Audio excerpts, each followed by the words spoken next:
I'm going to start us with a question from... See, this isn't my phone. I don't know the passcode. There's something so...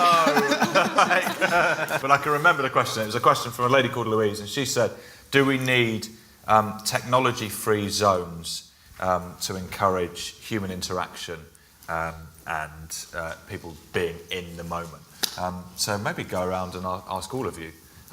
Carly, do we need technology-free zones? Oh, I think that we do, because we all just seem to be on our phones, and especially because I'm still in college, I see groups of teenagers sat in a circle, but instead of talking to themselves, they're talking through Facebook.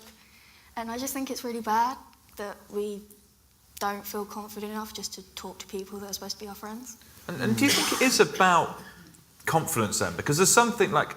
My knee-jerk reaction, I think, is the same as yours there. I kind of think, well, why aren't we talking like we've always talked in the past? But if we are just sitting there and chatting through our devices, we're still talking to one another. Is it just an evolution of the way that we're talking? I think it's a bit of a safety blanket, really, because if you have an opinion that's maybe not necessarily so encouraged, you can kind of hide it, or just it might not mean so much if it's on a screen than if you say it in person.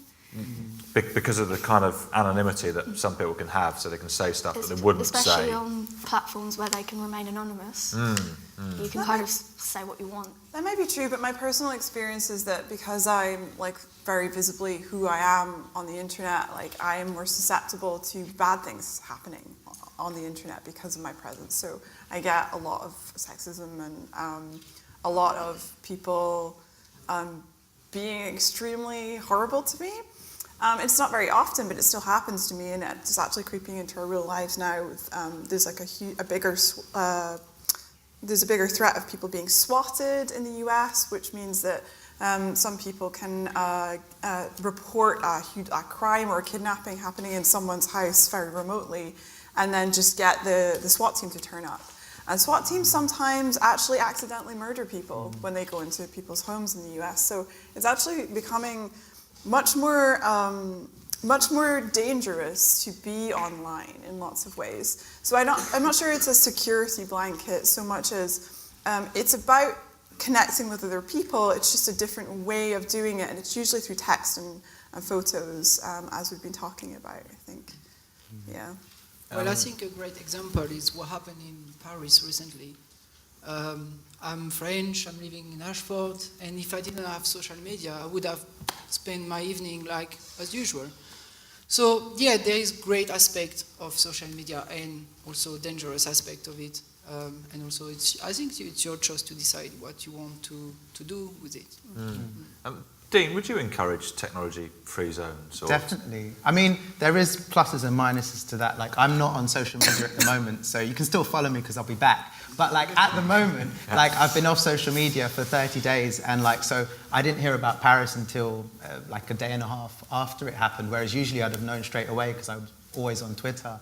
But I think for me as a writer, it's important to kind of step away from all the input and just kind of think about what are my own ideas, where is my own inspiration coming from, what's my muse.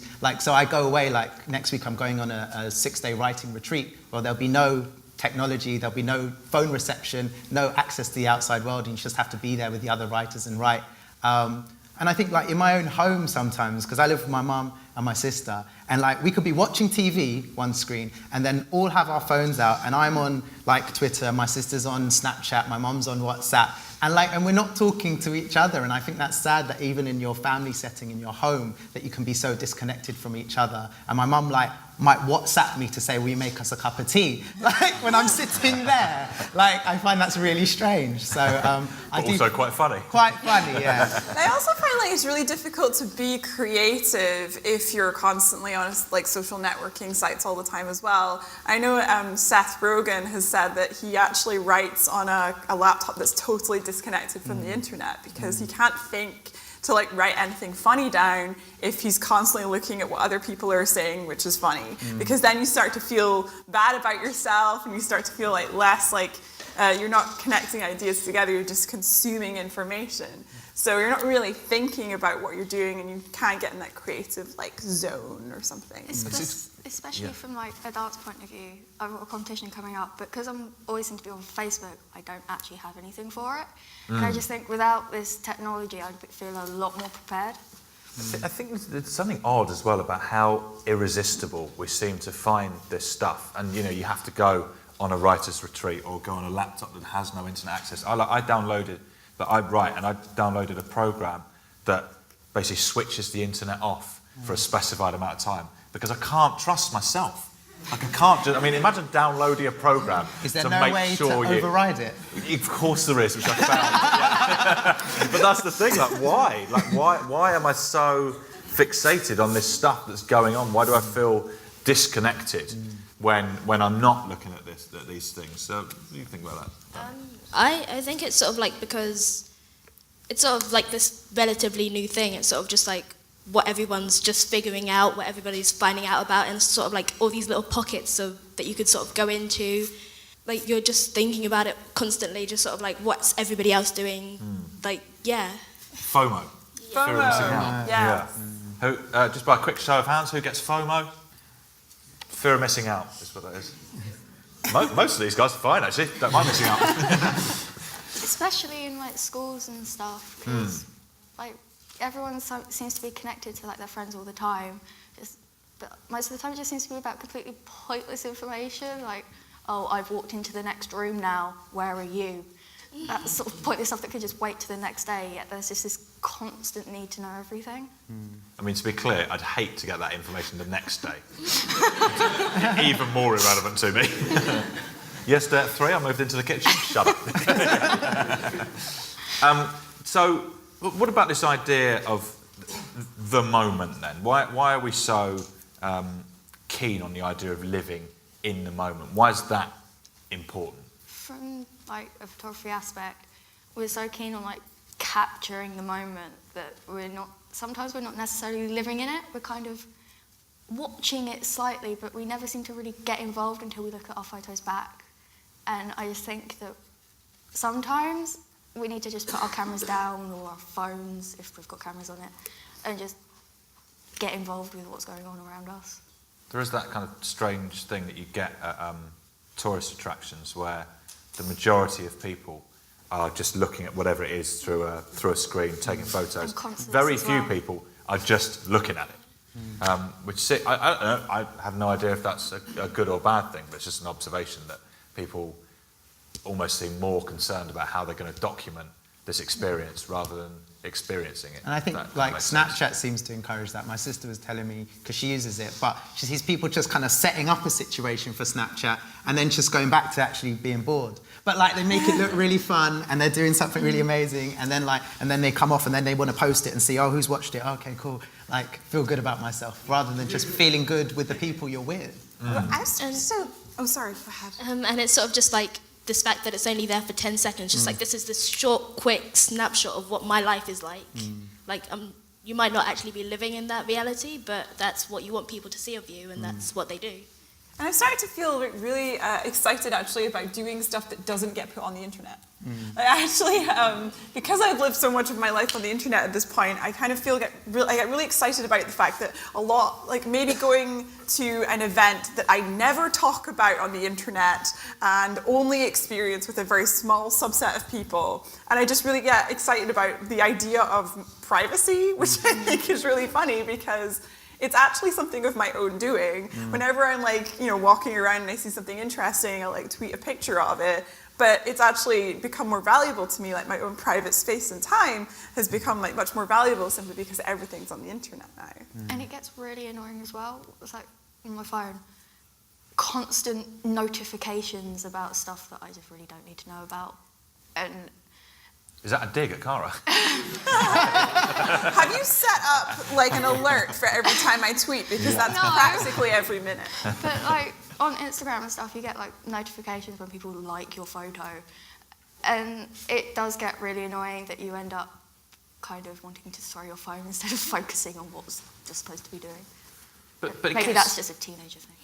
It gets quite addictive as well, though, that stuff, doesn't it? Where you feel kind of that, if you're posting something on Instagram then you're measuring its impact by how many people have liked it. And I feel like I genuinely care about that, and I don't really know why or what the way around that is. Yeah, but you shouldn't care too much, I think. Okay, I'll Because- stop. Okay. That's solved. I've stopped caring. No, but you always see that I post something, for example, something about my work that I'm really passionate about, and I'm passionate about to share it with people, and I got few likes or few views or whatever, and then I share a picture of my cat sleeping on my lap in the morning, and I got like 100 likes. So I've already mentally liked it. So if I get 3 likes, for example, for something about my work and stuff, I'm really happy because at least I got to touch someone, and those are 3 people, important people, more than just, yeah. And I mean, I've had where people liking my work has meant my work's progressed, and like I had a poem go viral, and because of that poem going viral, I got a book deal and published a book, and that was, you know, solely down to the internet and social media, people spreading it for me, and you know, that wouldn't have happened. Well, wouldn't have taken longer to happen if it was just me knocking on publishers' doors and doing lots of performances. But if it's online, anyone can see it anywhere. But then there's the thing where people now say to me, do you think you'll ever have another viral poem? And I'm like, don't care. Like, I just want to write poems that matter to me. But at the same time, people have that expectation, like, surely you want to go viral again. Like, that's the goal, isn't it? And I'm like, not really, not for me. But. And that's interesting because when you post a poem, okay, we can read it and we can experience it. We can be in the moment because those words give us images. I was closing my eyes and I was, going through your poem in my head. When I post something, it's only an image, and what I do is an experience. I try to give an experience to people. So for me, posting on social media, it doesn't give the experience to people. Even talking like this, I need to invite you to come and try what we do. So it's being in the moment, this is interesting. I suppose, first of all, just the phrase, my poem went viral, is just so modern, isn't it? Said that someone 20 years ago, they would have been, I'm so sorry to hear that.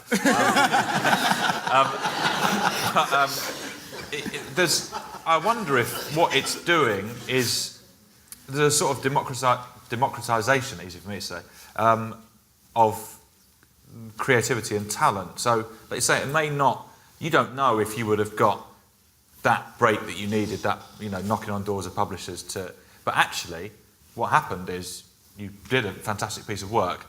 People were able to spread it much quicker than they ever would have been able to before, and that led to you getting recognition and your work out to more people. So that's a really positive Especially thing. with things like YouTube, you see, like a lot of American artists have actually like gotten into the music industry through the amounts of likes and shares that their videos have got. So I think it's really difficult to answer this question because it depends what way you're using screen time.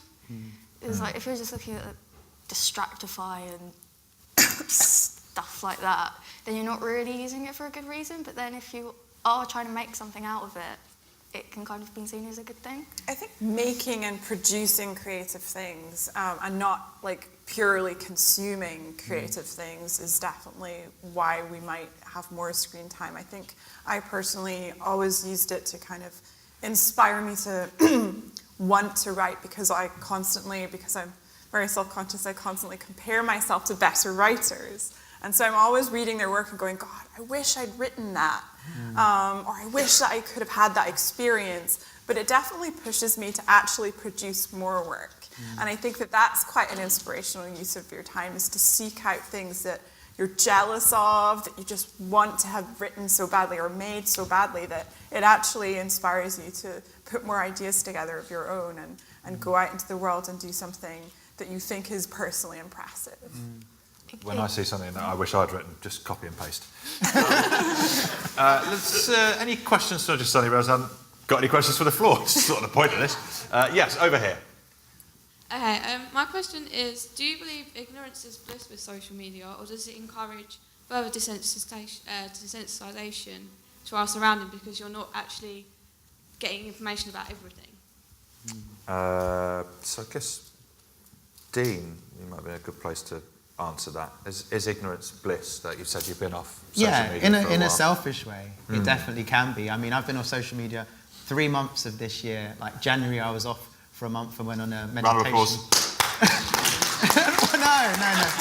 But no, like for different reasons. Stop. Like, so January I went offline and I went on a meditation retreat and then kind of stayed offline when I came back from that. August I went to visit my grandparents in Cyprus and just was on a beach and reading books. And then now November I did it, but I just carried on with my everyday life. And that was the hardest because, you know, people are like, didn't you hear about this? And didn't you hear about that? And you feel like a bad person at times when you didn't know Paris had happened. And you kind of feel like, oh my goodness, actually, because I don't necessarily read newspapers, I find everything on social media. And so then I didn't have any news sources. So that felt really difficult because you want to contribute to these discussions, but sometimes you want to have more information than one source is giving you, so you have to really kind of look into it before you go to comment, because I think people make a lot of ignorant kind of comments about these situations. So sometimes even information can cause people to be even more ignorant because they're not getting enough of it. Yeah, or a range of opinion, Yeah, I guess. yeah. And it's very interesting what you say. I think, you know, you don't find out about Paris immediately and you feel like a bad person. And the strange thing about that is, and this is in no way disrespect to you, but it doesn't make any difference when you find out about Paris. No. And it doesn't make you a bad person or a good person or affect anything that has occurred or probably will occur. So it's strange that we still feel like, oh, I should have known that. Yeah. But why? Yeah. Like, why is it essential to know all of this stuff or try to know all of this stuff? Why do we want to know everything? Dani, tell me. I think it's just like we as a race just want to know stuff. It's like it's human nature. We're really curious. We've always been looking into things, looking into science, looking into art, looking into everything. We sort of want to know what other people think, and I think that's key to like talking about social media and what like other people post, what other people talk about. Yeah. There's always this kind of vision to be the best with humans sometimes, and I think that's why we're always looking on social media kind of, oh, that person's got this hairstyle, I'll change mine so it might be better than hers, that sort of thing. Yeah. Yeah, good. Hi, my personal opinion is that the hindrance definitely outweighs the help. But do you actually think people are able to put down the screens? Because they get angry when they miss things, yet do nothing about it, when they could, definitely. So what kind of... Keep the mic. What kind of thing do you mean when they could do something about it? So they miss big events like Paris, and they could, for example, donate money at a charity shop, or when a big event happened, like you said, Carly, about your best friends breaking up. You didn't go and comfort them, you just carried on looking at your phone, I presume. Has anyone got any ointment for that burn? Not to say that's you, but I'm saying as a stereotype, most people would do that. But people don't do anything about it when they could. And so weirdly, this is now turning into a sort of comedy roast of Carly. Who else wants to have a go? Well, I can say that I did go out and actually comfort my friend because I felt like a bad human being. But I can definitely see where you're coming from, because most people would be like, oh, it's just another breakup, they'll find someone else in about a month's time or however long. I suppose the question is, should we, if we have this thirst for information and knowledge, should we be doing more proactively other than just, you know, and we'll talk more about this in another session actually, but, you know, tweeting with a hashtag to show solidarity, or changing our profile picture to have a specific filter to show that we care about this thing. Should we be doing more stuff in the real world to help? We're kind of pretending that everybody in the world is everybody's friend. It's like, oh, I don't hashtag something or other, and then this person will pop up saying, oh, I believe in this, and there's this kind of, we're trying to make friends in like other places of the world, which can be a good thing, but then what's wrong with the people that you have around you? I think it's just because there's an information overload that we get kind of desensitized to, like we kind of get an empathy fatigue where we're trying to empathize so much a lot of the time that we do get this fatigue. But I also do believe that we are actually helping each other more than we ever did because we have all this information about problems that are happening, and we're much more likely, I think, to then donate to a cause because we're getting more information than ever before. And I know that there was a shooting outside a Planned Parenthood in the US, which I was really upset to hear about because I know it's really important to a lot of my friends in the US. And so I put up a link and said, hey, if you wanted to donate, here's a link on Twitter. And a lot of people got back to me and said, I really donated, and I wouldn't have done that if you hadn't tweeted a thing and a link directly to it saying how I could do it. And I do think people actually do donate. They do care about these things. It's just you need to catch them just at the right time where they're ready to do that. And I think we are overloaded with a lot of these things, but I think it is making a very small difference, even if it's not something that's incredibly visible to people. So yeah, maybe hashtags don't make a difference, but certainly visibility does. Do you find that social media is sort of controlling what we see in, like with the France attacks? It showed that, but it didn't show the other attacks that were going on at that time as well in several other countries. Yeah, definitely. There was, I read a post later on about how there were like about 5 other attacks or natural disasters in other places in the world that I didn't even know about. And I was just like, so there's so much support for places that are close to us that like we have connections with, but places in Africa and the Middle East we don't even like consider. For a second, we just assume that it's sort of just the natural, the going on. But yeah, it sort of like clouds what else is happening around us, yeah. I kind of disagree with that. I mean, after it's a bit out of context what I'm going to say, but I think Paris was a symbol somehow. That's why we can relate to that we live in New York, that we live in Berlin or in London.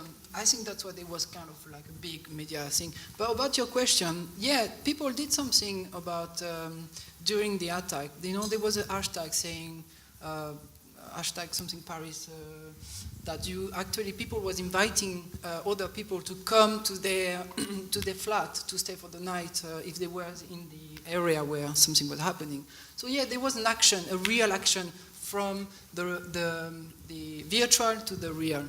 So yeah, there was this connection somehow. I think it was also kind of desensitizing what young people see as well, because maybe not so much with Paris, but with the ISIS stuff, there are a lot of videos circulating that are just showing like horrifying things that are happening that would never have been shown on the news, yet with social media we are still accessing these things, which is really bad. Our time is up. One thing I would say, relevant to that last question from the floor, is there's an excellent blog written by a Channel 4 journalist, television journalist, about the way that they cover events in the world. And the gist of the blog, and Google it, I think you'd be able to find it, she wrote it a few weeks ago, it was sort of a reaction to the fact that people were like, why do you only cover Paris? Like, there's loads of other stuff going on in the world, exactly what you're saying.